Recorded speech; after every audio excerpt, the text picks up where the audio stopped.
नमस्कार मित्रांनो, आज आपल्याला या व्हिडिओमध्ये 3 महत्त्वाच्या गोष्टी बघायच्या आहेत. जे गुंतवणूक करण्यापूर्वी कोणत्या गोष्टी विचारात घ्यायला पाहिजे, तसेच शेअर मार्केटवर कोणकोणत्या गोष्टीचा परिणाम होतो व नवीन गुंतवणूकदारांनी कोणती काळजी घ्यायला पाहिजे, असे 3 गोष्टी आपल्याला या व्हिडिओमध्ये बघायच्या आहेत. त्यामुळे व्हिडिओ हा व्यवस्थित व काळजीपूर्वक ऐका. जर तुम्ही या चॅनलवर नवीन असाल तर आपल्या चॅनलला सबस्क्राईब करा, कारण आपल्या चॅनलवरती मराठी व्हिडिओ, शेअर मार्केटचे बेसिक माहिती तसेच म्युच्युअल फंडची गुंतवणूक कशा पद्धतीने करावी याची सर्व माहिती आपल्या चॅनलवर सविस्तर सांगितली जाते व शिकवली जाते. चला तर मग आपण व्हिडिओला सुरुवात करूयात. आता शेअर बाजारात गुंतवणूक करण्यापूर्वी विचारात घेण्यासारख्या गोष्टी. भारतात शेअर खरेदी करत असताना काही महत्त्वाचे घटक आपल्याला विचारात घेतले पाहिजेत. आता कंपनीचे आर्थिक आरोग्य. शेअर खरेदी करण्याच्या अगोदर कंपनीचा आर्थिक आरोग्य विवरणपत्रे आणि वार्षिक अहवाल तपासणे, विक्री नफा आणि त्याची सातत्यपूर्ण वाढ होत आहे का नाही ते चेक करणं हे महत्त्वाचं आहे. म्हणजेच कंपनीचं फायनान्शियल स्टेटमेंट, जी काही क्वार्टरली रिझल्ट येतात वर्षातून 4 वेळेस, आणि ॲन्युअल स्टेटमेंट येतं, ॲन्युअल रिझल्ट येतात. तसेच त्या कंपनीच्या प्रतिवर्षाने प्रति क्वार्टरली त्यामध्ये वाढ होत आहे का नाही हे पण बघणं महत्त्वाचं आहे. कमीत कमी 4 ते 5%. तसेच कंपनीचा CAGR हा कमीत कमी 12 ते 15% वाढत आहे की नाही हे तपासूनच त्या कंपनीच्या शेअर्सची खरेदी करणं हे महत्त्वाचं आहे. आता पुढचा मुद्दा आहे शेअर्सची तरलता. दैनंदिन व्यापाराचे प्रमाण आणि स्टॉक प्रीमियम सवलत त्यांच्या वास्तविक मूल्याच्या तुलनेत तपासून भविष्यातील विक्री क्षमतेचे हे मूल्यांकन करणं महत्त्वाचं आहे. म्हणजेच आता आपण समजून घेऊ की काही कंपनीचे शेअर्स असे असतात की चांगले असतात, पण त्याच्यामध्ये खरेदी आणि विक्री फार कमी प्रमाणामध्ये होते. त्याच्यामुळे त्या शेअर्सची खरेदी विक्री करण्यासाठी, तसेच खरेदीही करण्यासाठी परेशानी होते आणि विक्रीही करण्यासाठी परेशानी होते. त्याला लवकर बायर्स आणि सेलर्स त्या कंपनीला लवकर मिळत नाहीत. आता पुढचा मुद्दा आहे सध्याच्या किमतीचे मूल्यांकन.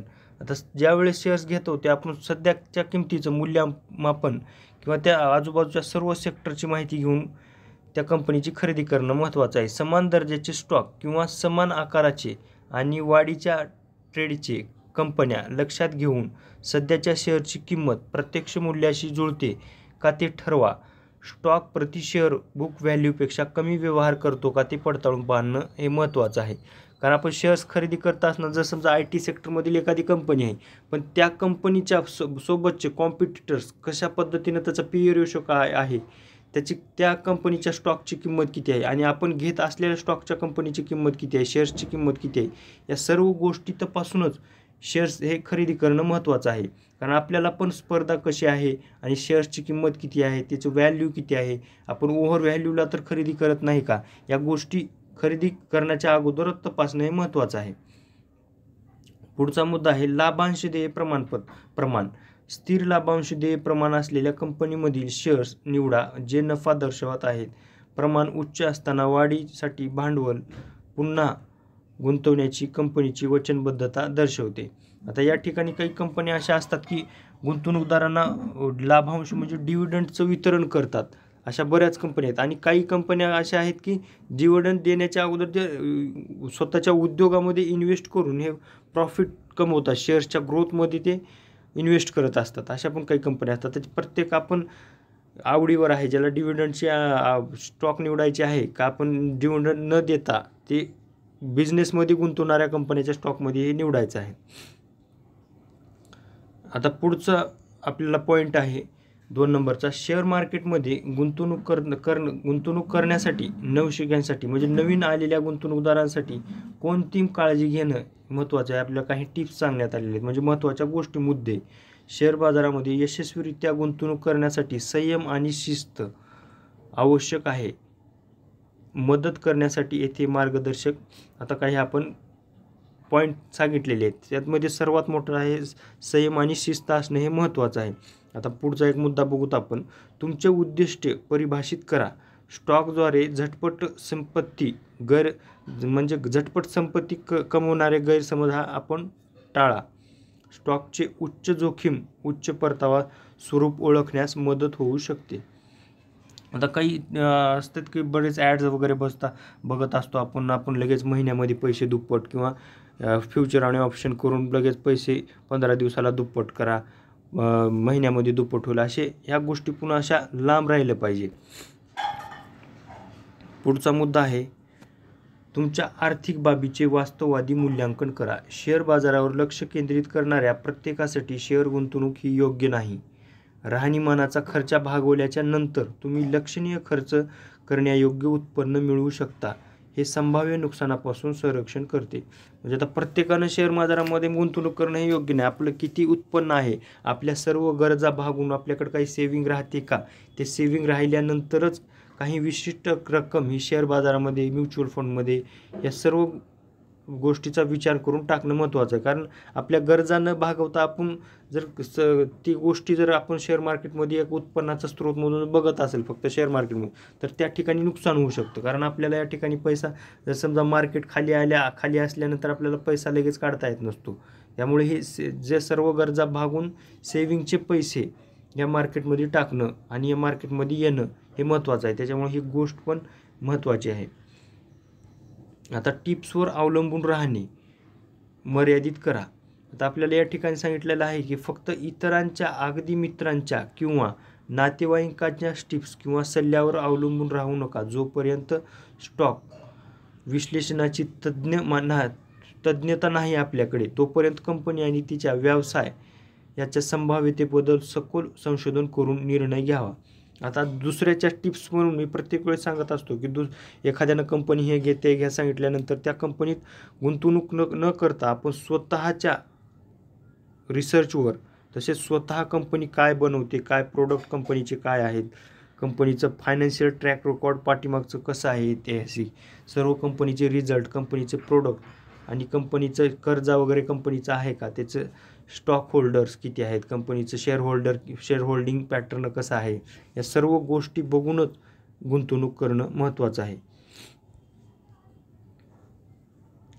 आणि आता रात्रातून श्रीमंत होणाऱ्या काही यशोगाथा असतात, त्या रात्रीच्या यशोगाथापासून सावध राहा. रात्रीच्या नफ्याच्या किंवा जलद संपत्ती निर्मितीच्या आश्वासनाबद्दल संयम बाळगा. प्रत्यक्षात अशा परिस्थिती दुर्मिळ आहेत. जाहिरातीमध्ये अनपेक्षित नफा असा कोणताही उल्लेख गुंतवणूकदाराच्या विश्वासार्हतेबद्दल शंका निर्माण करेल. आता असे काही बरेच जाहिराती असतात की शेअर मार्केटमध्ये याने असे पैसे टाकले, लगेच रात्रातून स्टॉक दुप्पट झाला. अशा गोष्टीपासून सावधगिरी बाळगणं हे महत्त्वाचं आहे. आता तिसरा मुद्दा आहे शेअर बाजार परिणाम करणारे घटक हे कोणकोणते आहेत आपल्याला या ठिकाणी बघायचं आहे. शेअर बाजारावर अनेक घटक परिणाम करू शकतात, ज्यात खालील घटकाचा आता आपल्याला या ठिकाणी समावेश आहे ते बघायचं आहे. आर्थिक निर्देशक. आता आर्थिक निर्देशक म्हणजे GDP, सकल देशांतर्गत उत्पन्न आणि महागाई, व्याजदर आणि रोजगार, तसेच डेटा यांसारखे आर्थिक निर्देशक काही प्रमाणामध्ये शेअर बाजाराच्या तपशिलांवर परिणाम हे करू शकतात. यामुळे आपल्याकडे या GDPचा डाटा जो काही येतो, अशा पण गोष्टी हे जाणून घेणं महत्त्वाचं आहे. याच्यावर पण शेअर बाजाराची बरेच चढ उतार GDPच्या डाटावर हे अवलंबून असतात. पुढचा मुद्दा आहे कंपनी विशिष्ट घटक, कमाई अहवाल, विलिनीकरण आणि अधिग्रहण आणि उत्पन्न लॉन्च वैयक्तिक कंपन्यांच्या शेअर्सच्या किमतीवर हा परिणाम होऊ शकतो. आता अशा काही कंपन्या असतात की काही कंपन्या त्यांना ॲब्झॉर्ब म्हणजे विलीन करून घेतात. काही कंपन्या अशा काही कंपन्या असतात, काही कमाईचे अहवाल असतात, विलिनीकरण असतात. अशा वेगवेगळ्या कंपनी एखाद्या गोष्टी मोठ्या कंपनीमध्ये विलीन झाल्यानंतर त्या कंपनीच्या पण किमतीमध्ये हे बदल आपल्याला दिसून येतात. अशा या गोष्टीचा पण ते शेअर्सवर हा परिणाम होतो किंवा मार्केटवर पण या गोष्टीचा अशा परिणाम होतो. आता दुसरा गोष्टीचा पुढचा मुद्दा आहे की राजकीय घटना यांचा पण मार्केटवर मोठ्या प्रमाणात परिणाम आपल्याला झालेला दिसून येतो. निवडणुका, धोरणात्मक निर्णय आणि आंतरराष्ट्रीय संघर्ष यांसारख्या राजकीय घटना शेअर बाजारावर परिणाम करू शकतात. राजकीय अस्थिरता आणि अनिश्चिततेमुळे शेअर बाजार हा अस्थिर होऊ शकतो. आता शेअर मार्केटमध्ये इंटरनल प्रॉब्लेम असतील काय राजनीतीमधले किंवा एक्सटर्नल असतील, जे काही व्यापार युद्ध असेल, सध्या काही व्यापार युद्ध चालू आहे, ट्रेड वॉर, तशा पद्धतीचं जर काही टॅक्स वगैरे असतील, इम्पोर्ट एक्सपोर्ट किंवा आंतरराष्ट्रीय संघर्ष असतील, राजकीय जे काही वादविवाद असतील, अशा गोष्टीचा पण शेअर मार्केटवर मोठ्या प्रमाणात हा परिणाम दिसून झालेला आपल्याला येतो. पुढचा घटक आहे नैसर्गिक आपत्ती आणि साथीचे रोग. नैसर्गिक आपत्ती जसं साथीचे रोग आपण म्हणतो की कोविड-19 आलेला होता आपल्याकडं, त्यावेळेस बराच बाजार पडलेला होता. अशा गोष्टीचा पण साथीचे रोग, भूकंप आणि चक्रीवादळे यांसारखे नैसर्गिक आपत्ती आणि कोविड यांचा उद्रेकासारख्या साथीच्या रोगांचा शेअर बाजारावर लक्षणीय परिणाम होऊ शकतो. या घटकांना पुरवठा साखळी विस्कळीत करू शकते, ग्राहकांची मागणी कमी करू शकते आणि व्यावसायिक कामावर परिणाम करू शकते. यामुळे मोठा परिणाम व्यावसायिक कामावर सुद्धा आपल्याला अशा गोष्टींचा झालेला दिसून येतो. यामुळे मार्केटमध्ये अशा गोष्टी कोणत्या येत आहेत का आणि कोणती गोष्ट येत आहे असेल तर ती गोष्ट किती खोलावर इम्पॅक्ट करू शकते मार्केटवर, हे पण आपण लक्षात घेणं महत्त्वाचं आहे. पुढचा पॉईंट आहे गुंतवणूकदाराची भावना. आता गुंतवणूकदाराची भावना याचा पण आपल्यावर या ठिकाणी इफेक्ट झालेला दिसून येतो. गुंतवणूकदाराची भावना शेअर बाजारावर, व्यवसायावर देखील परिणाम करू शकते. सकारात्मक भावना शेअर्सची मागणी वाढवू शकते, तर नकारात्मक भावना मागणी करून हे कमी करू शकतो. आता गुंतवणूकदारांना जर समजा काय मार्केटमध्ये मंदी येणार असेल तर बरेच गुंतवणूकदार लगेच मंदी येण्याच्या अगोदरच विक्री करायला चालू करतात किंवा तेजी येण्याच्या अगोदरच खरेदी करायला चालू करतात. तर हे गुंतवणूकदाराची भावना पण शेअर्स बाजारावर मोठ्या प्रमाणात परिणाम करू शकते. पुढचा मुद्दा आहे भूराजकीय घटक, जसं की युद्ध, राजकीय अंशता आणि व्यापारवाद यांसारख्या भूराजकीय घटना शेअर बाजारावर अनिश्चितता आणि अस्थिरता निर्माण करू शकतात. अनुकूल घटना शेअर बाजाराच्या व्यापारावर सकारात्मक परिणाम करू शकतात, तसेच या उलट नकारात्मक परिणामसुद्धा होऊ शकतात. आता युद्ध, असे वेगवेगळे राजकीय ताणतणाव राज्यात देशात राज्यात तणाव निर्माण झाल्यामुळं प्रत्येक देशाच्या शेअर मार्केटवर परिणाम याचे दिसून येतात.